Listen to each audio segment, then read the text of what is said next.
The second I saw my husband tip a small white powder into my bowl of chicken soup, my marriage ended. I didn't scream, I didn't move, I simply smiled, switched the bowls when nobody was looking and counted the minutes. There are moments in life when time slows down so much that every sound seems louder than it should be. The clink of silverware. Ice settling in a glass of sweet tea. My mother-in-law laughing from the dining room. Even the old refrigerator humming in the kitchen sounded sharp. I remember all of it. My name is Diane Foster. I'm 50 years old, and until that Sunday evening, I believed I knew exactly who my husband was. Mark and I had been married for 26 years. We lived in Carmel, Indiana, in a brick ranch house we'd bought back in the late 90s when interest rates were kinder, and our knees didn't ache after mowing the lawn. We never had children. Life simply worked out that way. Instead, we poured ourselves into work church vacations to northern Michigan and Sunday dinners with his family. Every single Sunday. Judith Foster insisted on it. My mother-in-law believed traditions kept families together. Dinner always started at 5:30 sharp. Pot roast in winter, grilled steaks in summer, homemade rolls that somehow tasted better than any bakeries. Nobody questioned Judith's schedule, especially not Mark. By the time we pulled into his parents' driveway near Geist Reservoir that evening, I had already noticed something different. Mark barely spoke during the drive. Normally he'd complain about Colts football gas prices or construction on Interstate 69. That afternoon he stared straight ahead. His fingers tapped against the steering wheel. Every few minutes he checked the dashboard clock. "You okay?" I finally asked. He forced a smile. "Just tired." That answer didn't fit. Mark wasn't tired. He looked nervous. When we walked inside, Judith greeted us with her usual quick hug that never lasted long enough to feel genuine. "You're late," she said, although we were only 3 minutes behind schedule. "We hit traffic," Mark answered before I could. Harold looked up from his recliner. "There wasn't any traffic." Judith shot him a look. "Harold." He shrugged and went back to watching a fishing show with the volume low. Some things never changed. Steve and his wife Karen arrived a few minutes later carrying a blueberry pie from Marie Callender's. Karen whispered to me while setting it on the counter. "Your mother-in-law still insists homemade tastes better." "I know." So I took it out of the box before bringing it. I laughed. So did I last Thanksgiving. Those little family tricks made surviving Sunday dinners easier. Dinner was served just after 5:30. Judith placed steaming bowls of homemade chicken soup in front of each of us before bringing out the roast. "I forgot the crackers," she said. "I'll grab them," Mark offered almost too quickly. He picked up my bowl with one hand and carried it into the kitchen. "My bowl," I asked.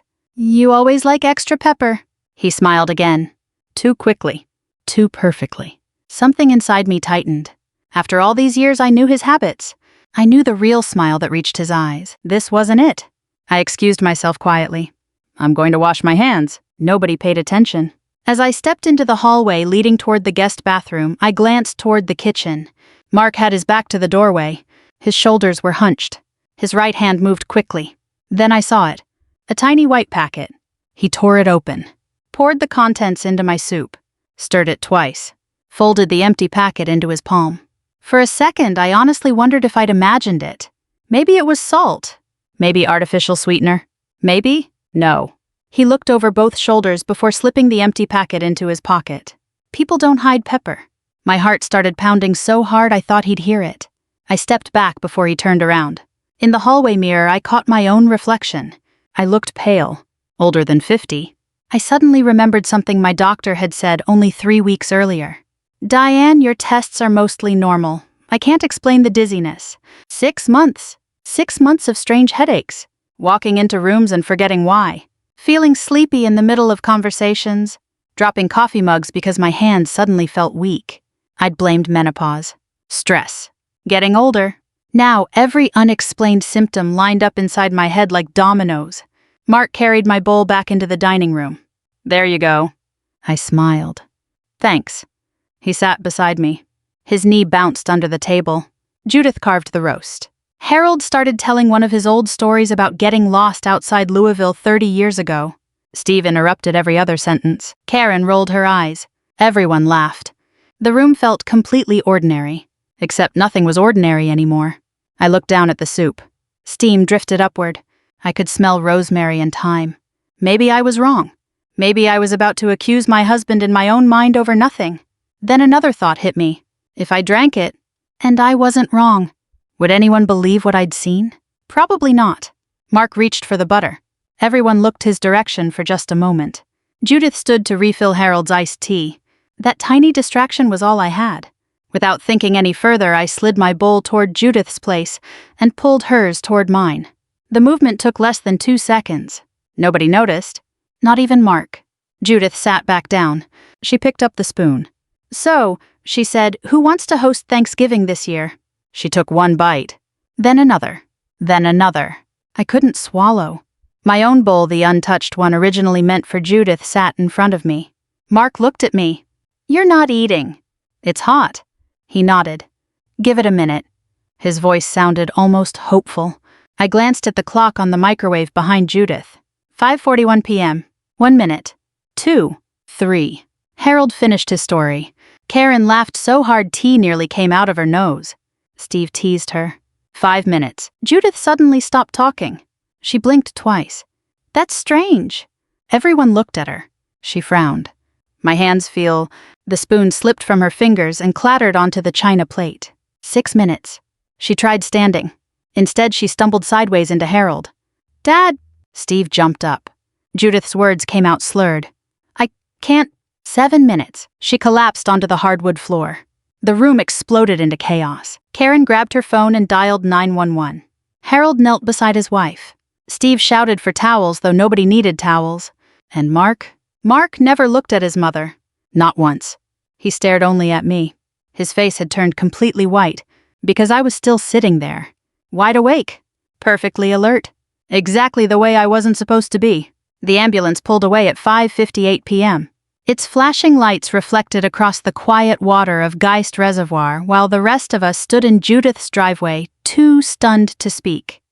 Neighbors peeked through their curtains. Steve paced back and forth with both hands on his head. Karen cried quietly into a handful of napkins she'd grabbed from the kitchen. Mark stood beside me, not touching me, not looking at me. Just standing there. Anyone else would have assumed he was worried about his mother. I knew better. He kept stealing quick glances in my direction, almost as if he couldn't understand why I was still acting perfectly normal. Finally, he whispered, "You should probably get checked out too." I looked at him. "For what?" "You've been tired lately." His voice caught on the last word. "I've noticed." I almost laughed. Now he'd noticed. For 6 months, he'd brushed off every complaint I made. "You probably skipped lunch." "You're overworked." "You're 50, Diane. Things change." Now all of a sudden he sounded concerned. "I feel fine," I answered. He opened his mouth to say something else but stopped when Steve walked over. "The hospital says they'll call as soon as they know anything." Mark nodded. "I'll drive Dad over." Harold shook his head. "No." It was the strongest I'd ever heard him sound. "I'll ride with Steve." Nobody argued. Karen offered to bring Harold a change of clothes later if he needed them. Within a few minutes, the driveway emptied until only Mark and I remained. The ride home was painfully quiet. The only sound was the tires humming along Interstate 465. About halfway home, Mark finally spoke. "Crazy night?" I stared out the passenger window. "Yes. You think Mom had a stroke?" "I don't know." Neither of us said another word. Back at our house, Mark headed upstairs to shower. "I smell like the hospital," he said. The second I heard the bathroom door close, I moved. I grabbed a box of gallon-size freezer bags from the pantry and drove straight back to Judith's house. The front door was still unlocked. Police tape wasn't necessary because there was no suspected crime. Not yet. The dining room looked almost untouched, except for the chair lying on its side. My soup bowl still sat exactly where I'd left it. So did Judith's spoon. Nobody had bothered cleaning anything. I slipped on a pair of disposable gloves from under Judith's kitchen sink. She always kept them there for handling raw chicken. Carefully, I placed my bowl into one freezer bag, the spoon into another. Then I spotted something under the dining table. A tiny folded white paper packet. My pulse jumped. Mark must have dropped it after all. I picked it up without unfolding it and sealed it inside a third bag. I wasn't a police officer. I wasn't even sure whether I'd done the right thing. All I knew was that if someone cleaned this room tomorrow, whatever answers existed might disappear forever. Mark was waiting in the kitchen when I got home. "Where were you?" I went back. His expression changed immediately. "Why?" I forgot my sweater. You weren't wearing one. I met his eyes. I guess it's been a long evening. For a second I thought he'd call me out. Instead, he rubbed the back of his neck. Yeah, that night neither of us slept much. Around 2 in the morning I heard him downstairs. Not watching television. Not reading. Walking. Back and forth across the hardwood floors. At one point, I quietly stepped into the hallway. He was sitting at the kitchen table with his head in his hands. When he noticed me, he stood so quickly his chair nearly tipped over. You scared me. I could say the same. Neither of us smiled. The next morning my phone rang at 8:17. Karen. They think it wasn't a stroke. What? The neurologist says something doesn't add up. I sat down slowly. What do they mean? They're running toxicology tests. I thanked her and hung up. Across the room, Mark was pretending to read the newspaper. Pretending. He hadn't turned a page in 10 minutes. By lunchtime, I was sitting in Dr. Emily Lawson's office. She'd been my primary care physician for nearly 12 years. After examining me, she folded her hands. Diane, I need to ask you something. Okay. Has anyone had access to your food or medications on a regular basis? The question made my stomach tighten. Why, she turned her computer screen toward me. I didn't mention this during your last visit because the numbers were very low. There were numbers, she nodded. We found traces of a prescription sedative in your blood. I stared at her. What? It wasn't enough to identify immediately, and sometimes lab contamination happens. I requested another test, but you canceled because you said you were feeling better. I remember. Actually, I barely remembered that week at all. Dr. Lawson leaned forward. Have you ever knowingly taken prescription sedatives? No. Has anyone else prepared most of your meals recently? I thought about all the dinners Mark insisted on cooking. His sudden interest in making my morning coffee. The smoothies he'd started bringing me after my walks. I need another blood test, I whispered. We'll do it today. When I left the office, I didn't drive home. Instead, I went to a small, independent laboratory in Fishers that specialized in food testing for local businesses. The woman at the front desk looked puzzled when I placed 3 freezer bags on the counter. I'd like these analyzed. She blinked. For what? I honestly don't know. She explained the testing wouldn't be cheap. I handed over my credit card without hesitating. If I was wrong, I'd lose a little money. If I was right, the thought was too frightening to finish. That afternoon, Mark called. Where are you? Running errands. You've been gone all day. I had things to do. A long silence followed. Then he asked, Did you go back to Mom's house again? My grip tightened on the steering wheel. No. Another lie. Another one I hated telling. But I had begun realizing something uncomfortable. The truth wasn't always the safest thing to say. 3 days passed. Judith remained in the hospital. Doctors ruled out a stroke. Her symptoms had improved much faster than they expected. No permanent damage. Just severe confusion, slurred speech, and temporary loss of coordination. Exactly what I'd witnessed. Mark became increasingly restless. He started calling the hospital every hour. He stopped eating. Twice I caught him standing in the garage, simply staring at nothing. On Friday afternoon, my phone buzzed. The laboratory. Mrs. Foster. Yes, your samples are ready. I drove there immediately. The technician closed the office door before speaking. We identified a powerful prescription medication in the soup. What kind? A cognitive suppressant. I felt my mouth go dry. It can cause confusion, dizziness, impaired judgment, memory problems, especially if given repeatedly in small doses. Repeatedly. The word echoed in my head. Repeatedly. Then the technician handed me another report. We also found something unusual. I looked down. Several clear fingerprint lifts had been recovered from the folded packet. One set matched the person who handled it most recently. Another set appeared older. The technician pointed to the report. It looks like at least 2 different people handled that packet before it was opened. I walked back to my car feeling like the ground had shifted beneath me. I had been certain this was Mark. Only Mark. Now I wasn't so sure. Someone else had touched that packet before he ever carried my soup into the kitchen. And somehow, deep down, I already knew whose fingerprints I feared seeing most. I sat in my car outside the laboratory for almost 20 minutes before I could bring myself to start the engine. The report was sitting on the passenger seat. A few sheets of paper. That was all. But those pages had turned my entire life upside down. I kept thinking about those fingerprints. 2 people, not one. For days I had been trying to understand how my own husband could do something like that. I had been searching for the moment when Mark became a stranger. But now I had a worse question. Who else was involved? I drove home through Fishers past the familiar strip malls and quiet neighborhoods where people were walking their dogs and picking up groceries like it was any other Friday afternoon. That was the strange thing about life. The biggest moments can happen while the rest of the world keeps moving. Mark was sitting at the kitchen table when I walked in. A cup of coffee sat untouched in front of him. "You took a long time," he said. I placed my purse on the counter. "I had errands." His eyes followed me. "What kind of errands?" I looked at him. The old Diane would have answered. The old Diane would have explained herself because she hated conflict. This Diane was starting to understand that too many explanations gave people more opportunities to twist your words. Personal ones. He looked away first. That told me more than any confession could have. That evening I barely ate dinner. Mark tried to act normal. He asked about my day. He commented on the weather.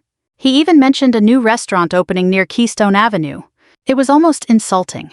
How could someone sit across from you and discuss pasta specials after doing something so cruel? But then I remembered something important. People who hide terrible things rarely look like villains. They look like husbands, neighbors, co-workers, friends. That was what made betrayal so painful. The next morning I met with Tom Reynolds. Tom had been a detective with the Indianapolis Metropolitan Police Department before retiring. Harold had given me his number years earlier when someone broke into their garage. I never thought I'd need him. We met at a small coffee shop in Carmel called Sunrise Cafe. Tom was the kind of man who didn't waste words. He listened while I explained everything. The soup, the packet, my symptoms, the insurance. When I finished, he sat back. "Diane, I'm going to ask you something difficult." "Okay." "Are you prepared for the possibility that you don't know your husband as well as you thought?" I looked down at my coffee. "I already know that." He nodded. "Good, because emotions can make people miss details." He opened a folder. "Before we met, I did a preliminary check." My stomach tightened. "You already found something." He slid a document across the table. A life insurance policy. My name was on it. My face went cold. $2 million? Tom nodded. "When was this changed?" I checked the date. 8 months earlier. Around the same time my health problems started. I never signed this. That's what I thought. I stared at the paperwork. My husband told me it was just routine paperwork. Tom tapped the page. "Routine paperwork doesn't usually increase coverage by nearly $2 million. I couldn't speak. For 26 years I had shared a home with this man. I knew his favorite breakfast. I knew he hated tomatoes. I knew exactly how he liked his shirts folded. But I didn't know this. That afternoon I went to visit Judith at IU Health North. I wasn't sure why. Part of me wanted answers. Another part of me wanted to see if I was wrong about her. Maybe she was just another victim. When I walked into her room, she looked smaller than usual. The woman who always seemed impossible to intimidate was sitting quietly in a hospital bed wearing a pale blue gown. "Diane," she said. Her voice was weak. "I'm glad you came." I stood near the doorway. "How are you feeling?" "Embarrassed." That surprised me. "Embarrassed." She looked away. "I don't remember everything that happened." The room became quiet. Then she whispered, "I remember making the soup." My chest tightened. "What?" She looked confused. "I made it that afternoon. Mark helped me." I said nothing. Judith frowned. "Why are you looking at me like that?" Before I could answer, Harold walked in carrying a small bag of clothes. The conversation ended. But one thing stayed with me. Judith hadn't denied being involved. She had only said she didn't remember. Later that night, Tom called. "I found something." I sat down on the edge of my bed. "What?" "Your husband's financial situation." I closed my eyes. "How bad is it?" "Bad enough." Tom explained that Mark's insurance business had taken major losses over the previous year. Bad investments, clients leaving, money problems, nearly $900,000 missing. "Your husband was desperate," Tom said. "But that doesn't explain Judith." "No," he replied. "It explains why they might have worked together." The words hit harder than I expected. Together, my husband and my mother-in-law, the two people who had sat across from me at Thanksgiving, the two people who had watched me struggle. The next Sunday, I went to Harold and Judith's house. I needed to talk to Harold alone. He was sitting on the back porch looking over the yard, the same yard where we'd celebrated birthdays and 4th of Julys. When he saw me, he sighed. "I suppose you know." I froze. "Know what?" He stared at the grass. "About Mark." I sat beside him. "Tell me everything." For a long time he said nothing. Then he spoke quietly. Your mother-in-law has always controlled this family. I looked toward the house. She doesn't seem like someone who would... Harold gave a sad laugh. Diane, you have no idea what she's capable of. He told me things I never knew. How Judith controlled every financial decision.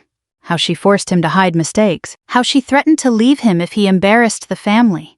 Then he said something that made my skin crawl. She kept files on everyone. Files, notes, copies of documents, private information. I shook my head. Why?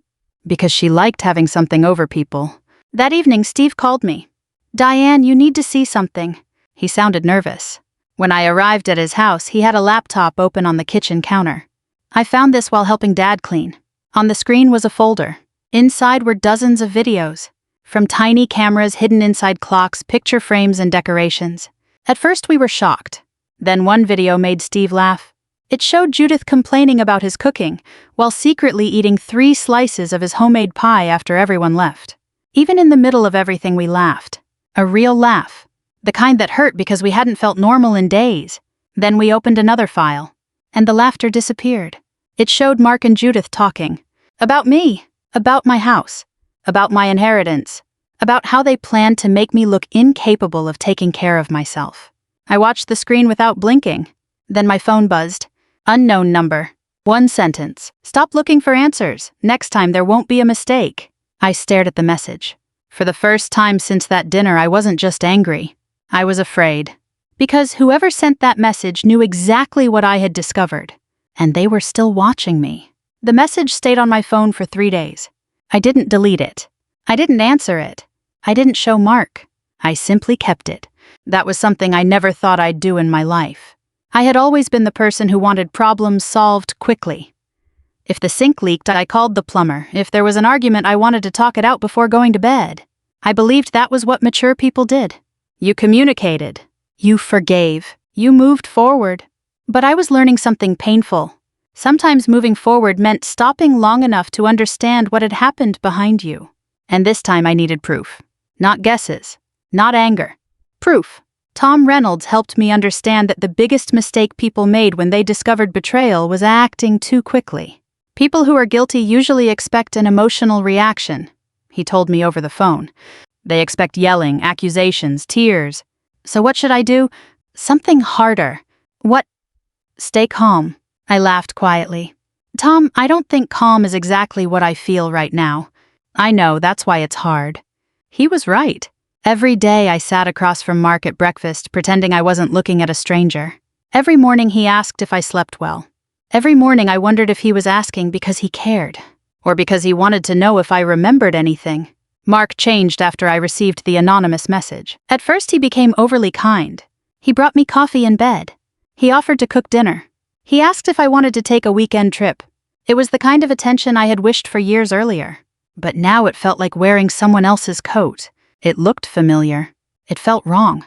One evening while he was washing dishes, he said, Diane, I know things have been strange lately. I sat at the kitchen table. Have they?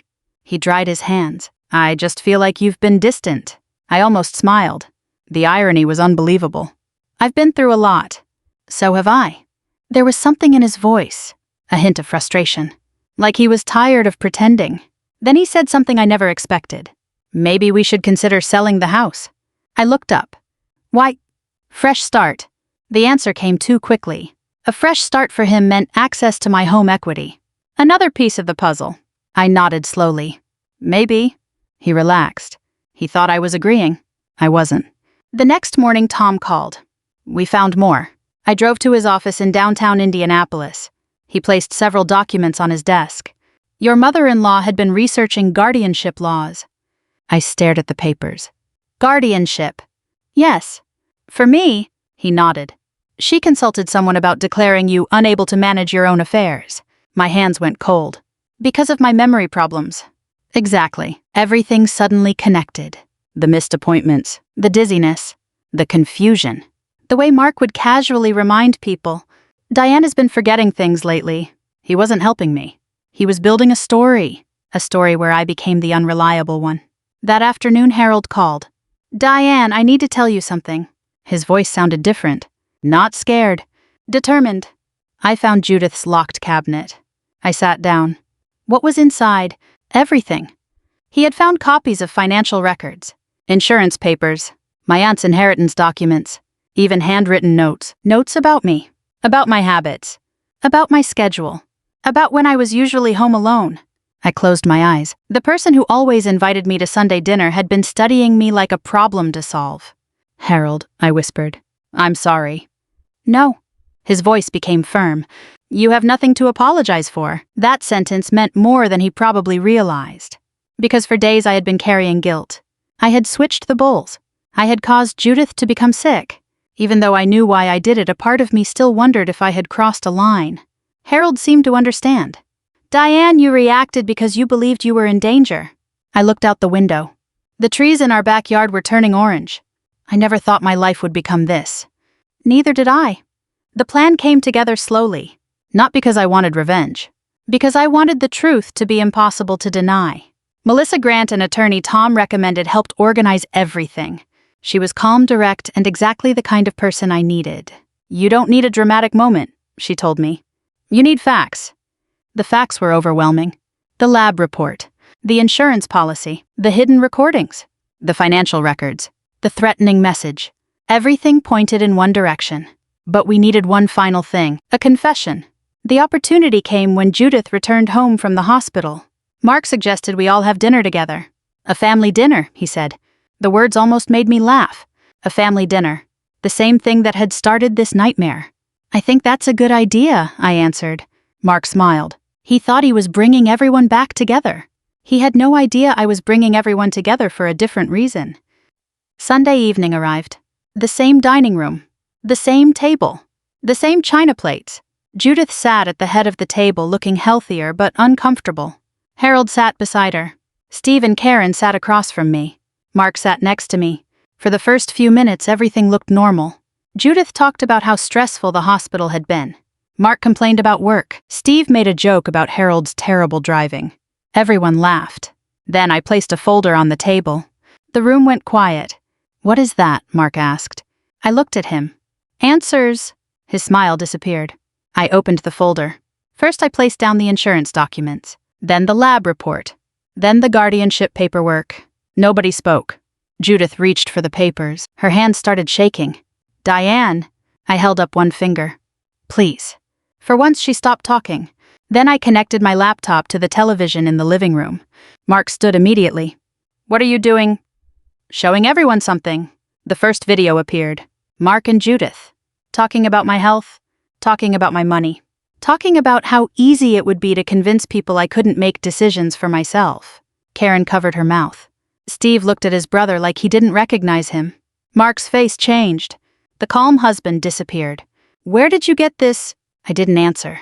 The second video played, then the third. Each one removed another piece of the mask. Finally, Mark slammed his hand on the table. "This is ridiculous." Harold looked at him. "No, son." His voice was quiet. "But it is the truth." The room went silent. Then Judith suddenly spoke. "You don't understand."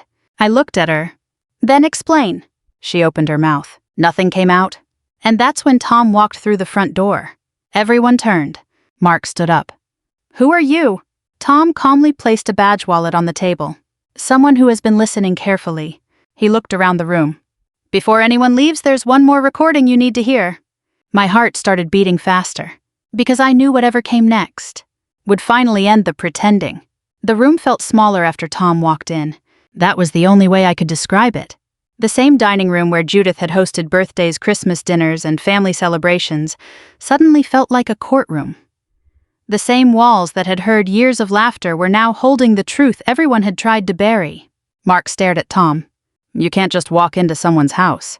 Tom didn't raise his voice. "I can when the homeowner invited me." Everyone looked at me. I simply nodded. "I asked him to come." Mark looked back at me, and for the first time since that terrible Sunday dinner, I saw something I hadn't seen before. Fear. Not concern. Not guilt. Fear. Tom connected a small device to the television. "I want everyone to hear this." The recording started. At first, there was only background noise. Then Judith's voice filled the room. "I don't like how long this is taking." My stomach tightened. It was her. Clear as day. Mark answered. "Mom, we have to be careful." Careful. That word hurt more than I expected.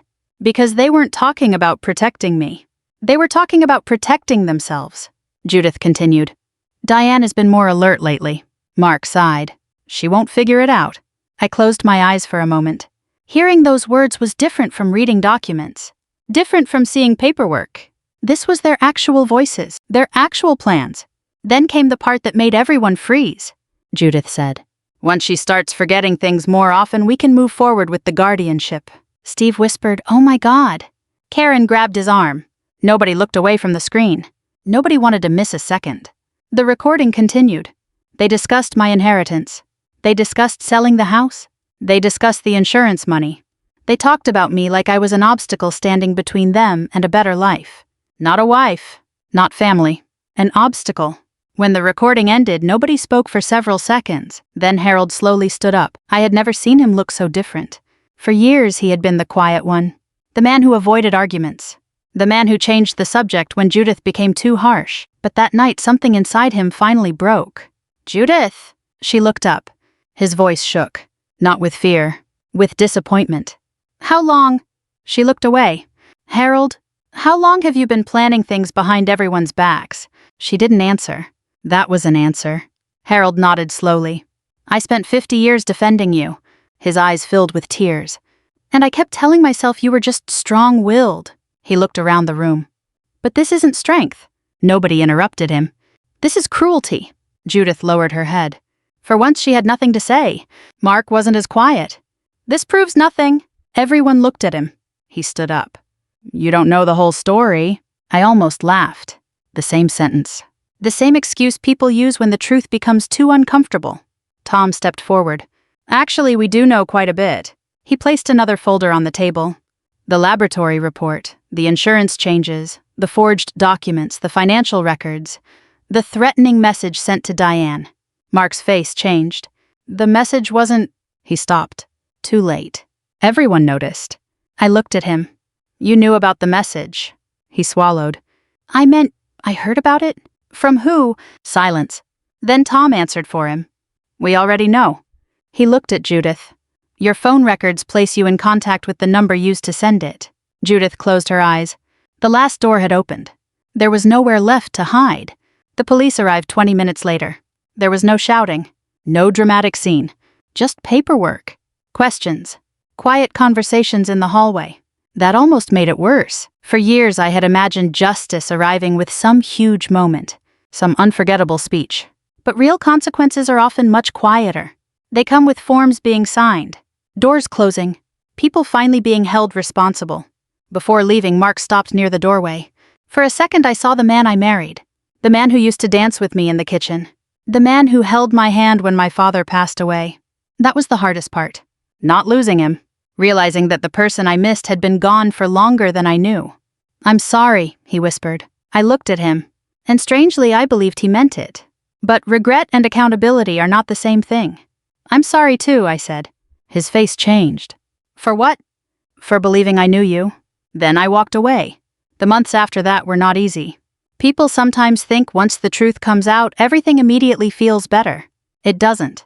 There are still mornings when you wake up and remember your life was not what you thought it was. There are still moments when you question every memory, every conversation, every small thing you ignored. I worked through that slowly. I met with a counselor. I spent more time with friends I had neglected during my marriage. I started walking again at the Monon Trail near Carmel. At first I walked because I needed somewhere to go. Later I walked because I enjoyed being outside. There is a difference. Harold eventually filed for divorce. He told me he should have spoken up years earlier. "I thought staying quiet kept peace," he said. I told him something I had learned. Sometimes silence doesn't keep peace. Sometimes it protects the wrong person. Steve and Karen stayed close. They apologized for not noticing what was happening. But I told them the truth. People who manipulate families are often very good at hiding what they do. That is how they survive. A year later, I sold the house Mark and I had shared. I bought a small cottage in Brown County, Indiana. Nothing fancy. Just a quiet place with a front porch, a garden, and enough room for me to breathe. I planted flowers in the spring. I read books in the evening. I volunteered at the local library. Simple things. The kind of things I used to overlook. Looking back, that dinner changed everything. But not because I switched two bowls. Not because I exposed two people who betrayed me. It changed everything because for the first time in years, I listened to that small voice inside me that said something was wrong. I trusted myself. And that was something nobody could take away from me. If this story reminds you that paying attention to the little things matters, and that sometimes the strongest thing you can do is stand up for yourself, thank you for listening. I hope you'll join me for another story of courage, truth, and second chances.